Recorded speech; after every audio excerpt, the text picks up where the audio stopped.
Parade of Lights ng Bacolod City, Christmas Village ng Davao City at mga nagsasayaw na Santa Cops ng Lawag City. Silipin yan sa report ni Ian Cruz. Muli na namang lumiwanag ang mga kalsada sa lungsod ng Bacolod nang isagawa ang Parade of Lights ng West Negros University. Ang bawat estudyanteng sumali may bitbit na mga lantern na iba't iba ang disenyo. At para maging mas buhay na buhay ang parada, sinamahan ito ng sasakyang nagpapatugtog ng Christmas songs.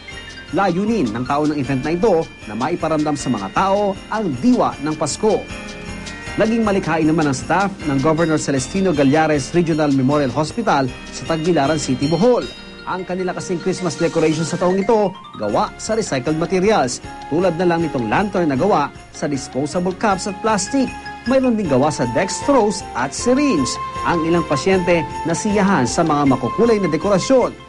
Ganahan ko tanaw sa Christmas light kay nakawala sa sakit. Ito yun ang display. Para ma-feel ko na itong spirit of Christmas pa. Bisan pag nata sa kanang hospital, ma-feel niya pa natin. Indot na sila ang panagitawag na ito nga ang well-being.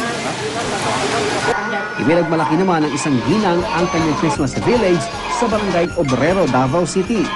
Animoy North Pole ang itsura ng kanyang Christmas village na kompleto pa sa maliit na bahay at figurines. Galing pa raw sa iba't ibang bansa ang figurines. 2002 pa nang sinimula ni Ginang Nazareno Kapundag ang pagdi-display ng kanyang Christmas village. Sa Lawag naman, nagkalat sa lansangan ng mga pulis na nag-alasanta.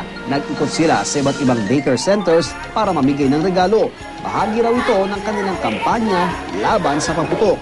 Nakisabay rin sila sa pagsayaw ng Gangnam Style na programa ng Department of Health para iwas pagputok. Ito po ay isang impact project ng PNP para sa mga bata po. Kasi sa pamamagitan po ng gift giving po namin, napapasaya po namin ang mga bata at tuturuan po namin sila ng essence po ng pagbibigayan tuwing Pasko. Ian Cruz, GMA News.